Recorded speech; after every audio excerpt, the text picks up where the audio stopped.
Chicken fry তৈরি করার জন্য চিকেন ব্রেস্ট পিস নিয়ে নিয়েছি। চিকেন ব্রেস্ট পিসগুলো লম্বা এবং কিছুটা পরিমাণে পাতলা রেখে কেটে ধুয়ে নিয়েছি। এবার এর মধ্যে দিয়ে দিচ্ছি আদা বাটা হাফ চা চামচ পরিমাণ, সাথে দিয়ে দিচ্ছি রসুন বাটা হাফ চা চামচ পরিমাণ, সাথে দিয়ে দিচ্ছি জিরা গুঁড়া হাফ চা চামচ, সাথে দিয়ে দিচ্ছি ধনিয়া গুঁড়া হাফ চা চামচ, আর দিয়ে দিচ্ছি লাল মরিচের গুঁড়া হাফ চা চামচ পরিমাণ। এবার দিয়ে দিচ্ছি অল্প পরিমাণে গোলমরিচের গুঁড়া, সাথে দিয়ে দিচ্ছি স্বাদ মতন লবণ। এবার এর মধ্যে দিয়ে দিচ্ছি সয়া সস। এখানে সয়া সস দিয়ে দিচ্ছি 1 টেবিল চামচ পরিমাণ, সাথে দিয়ে দিচ্ছি টক দই। এখানে টক দই দিয়ে দিচ্ছি 2 টেবিল চামচ পরিমাণ, সাথে দিয়ে দিচ্ছি লেবু। এখানে আমি 1 ফালি লেবু চিপে রসগুলো দিয়ে দিচ্ছি। এবার চিকেনের সঙ্গে সব ধরনের মশলা খুব ভালোভাবে মেখে মিশিয়ে নিব। চিকেনের সঙ্গে সব ধরনের মশলা দিয়ে খুব ভালোভাবে মেখে কিন্তু মিশিয়ে নেওয়া হয়ে গিয়েছে। এবার এই ম্যারিনেট করা চিকেনগুলো আমি একটি সাইডে 20 মিনিটের জন্য রেস্টে রেখে দিব। এবার একটি বোলের মধ্যে দিয়ে দিচ্ছি ময়দা। এখানে আমি 1 কাপ পরিমাণ ময়দা দিয়ে দিচ্ছি, আপনারা চাইলে কিন্তু আটাও ব্যবহার করতে পারেন। সাথে দিয়ে দিচ্ছি হাফ চা চামচ পরিমাণ লাল মরিচের গুঁড়া, দিয়ে দিচ্ছি অল্প পরিমাণে গোলমরিচের গুঁড়া, আর সাথে দিয়ে দিচ্ছি স্বাদ মতন লবণ। এবার ময়দার সঙ্গে সবগুলো উপকরণ খুব ভালোভাবে নেড়ে মিশিয়ে নিব। এই তো খুব ভালোভাবে মিশিয়ে নেওয়া হয়ে গিয়েছে। এবার একটা সাইডে রেখে দিব। মশলা দিয়ে চিকেনগুলো 20 মিনিটের মতন একটি সাইডে ম্যারিনেট করে রেখে দিয়েছিলাম। এবারে ম্যারিনেট করা চিকেনগুলো আমি একটি পাত্রে তুলে নিব। মশলা দিয়ে ম্যারিনেট করা চিকেনগুলো একটা একটা করে সবগুলো চিকেন আমি একটি পাত্রে তুলে নিয়েছি। এবার পাত্রে যে অবশিষ্ট মশলাগুলো আছে তার মধ্যে দিয়ে দিচ্ছি অল্প পরিমাণে পানি। এবার খুব ভালোভাবে মশলাগুলো পানির সঙ্গে নেড়ে মিশিয়ে নিব। এই তো সবগুলো মশলা পানির সঙ্গে খুব ভালোভাবে নেড়ে মিশিয়ে নিয়েছি। এবার ময়দার মধ্যে 1 পিস ম্যারিনেট করা চিকেন দিয়ে চিকেনের সঙ্গে ময়দাগুলো খুব ভালোভাবে কোট করে নিব। ময়দার মধ্যে চিকেনের পিসটা হাতের সাহায্যে চেপে চেপে খুব ভালোভাবে কিন্তু কোট করে নেওয়া হয়ে গিয়েছে। এবার এই চিকেনটা মশলার পানির মধ্যে খুব ভালোভাবে দিয়ে ভরিয়ে নিচ্ছি। কিভাবে মশলার পানিগুলো চিকেনের সঙ্গে ভরিয়ে নিচ্ছে আশা করি দেখেই বুঝতে পারছেন। এবার চিকেনটা আবারও ময়দার মধ্যে দিয়ে উপর থেকে ময়দা ছেড়ে হাতের সাহায্যে খুব ভালোভাবে চেপে চেপে কোট করে নিতে হবে। এই সময়টা যতটা পরিমাণে ভালোভাবে কোট করে নেওয়া হবে চিকেন ফ্রাইটা কিন্তু ততটা পরিমাণে ক্রিস্পি হবে। চিকেনের পিসটা ময়দার সঙ্গে খুব ভালোভাবে চেপে চেপে কোট করে নিয়েছি। এখানে দেখতেই পাচ্ছেন মাশাআল্লাহ একদম পারফেক্ট কোটিং হয়েছে। এবারে চিকেন ফ্রাইটা আমি একটু সাইডে রেখে দিব, সাথে বাকি চিকেনগুলো সেমভাবে কোট করে নিব।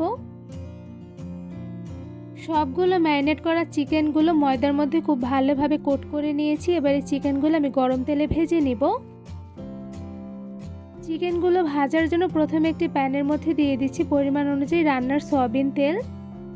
এবার চুলার আঁচটা মিডিয়াম টু লোতে রেখে তেলগুলো গরম করে এর মধ্যে একটা একটা করে কোট করে রাখা সবগুলো চিকেন দিয়ে দিচ্ছি। গরম তেলের মধ্যে একটা একটা করে চিকেন ফ্রাইগুলো দিয়ে দিয়েছি। এবার চুলার আঁচটা মিডিয়াম টু লোতে রেখে কিছুক্ষণ সময় নিয়ে চিকেনগুলো ফ্রাই করে নিব। কিছুক্ষণ সময় নিয়ে চিকেনগুলো ফ্রাই করে নেওয়ার পর একটি সাইডে কিন্তু খুব সুন্দর কালার চলে এসেছে। এরপর যে একটি কাঁটা চামচের সাহায্যে একটা একটা করে সবগুলো চিকেন আমি উল্টে দিচ্ছি। চিকেন ফ্রাই করার সময় চুলার আঁচটা একদম মিডিয়াম টু লোতে রেখে একটু বেশি সময় নিয়ে চিকেনগুলো ভেজে নিতে হবে, তাহলে কিন্তু চিকেনগুলো ভেতর থেকে খুব ভালোভাবে কুকড হবে, সাথে ভীষণ পরিমাণে ক্রিস্পি হবে। তো এরপর যে একটা একটা করে সবগুলো চিকেন আমার উল্টে দেওয়া হয়ে গিয়েছে। অনেকটা সময় নিয়ে চুলার আঁচ মিডিয়াম টু লোতে রেখে চিকেন ফ্রাইগুলো আমি ভেজে নিয়েছি। তো এরপর যে কাঁটা চামচের সাহায্যে চিকেন ফ্রাইগুলো সেমভাবে আবারও একটা একটা করে উল্টে নিচ্ছি। আর এদিকে দেখতেই পাচ্ছেন চিকেন ফ্রাই দুইটা সাইডে কিন্তু খুব সুন্দর কালার চলে এসেছে। এরপর যে চিকেন ফ্রাইগুলো আরও কিছুটা সময় নিয়ে গোল্ডেন ব্রাউন কালার করে ভেজে নিব। একটু বেশি সময় নিয়ে চিকেনগুলো উল্টে পাল্টে খুব সুন্দর কালার করে ভেজে নিয়েছি। তো এরপর যে দেখতেই পাচ্ছেন চিকেনের দুই সাইডে কিন্তু খুব সুন্দর গোল্ডেন ব্রাউন কালার চলে এসেছে। এরপর যে কিন্তু চিকেনগুলো পারফেক্টলি ফ্রাই হয়েছে। এবার এই সবগুলো চিকেন একটি ছাঁকনির সাহায্যে ছেঁকে তুলে নিচ্ছি। সবগুলো চিকেন ফ্রাই একটা একটা করে ছাঁকনির উপরে তুলে নিচ্ছি। কিছুটা সময় নিয়ে চিকেনগুলো গোল্ডেন ব্রাউন কালার করে ভেজে নেওয়ার পর দেখতেই পাচ্ছেন মাশাআল্লাহ চিকেন ফ্রাই দেখতে কিন্তু একদমই পারফেক্ট হয়েছে, সাথে কিন্তু ভীষণ পরিমাণে মুচমুচে হয়েছে। এবার এই সবগুলো চিকেন ফ্রাই আমি একটি ঝুড়িতে তুলে নিচ্ছি।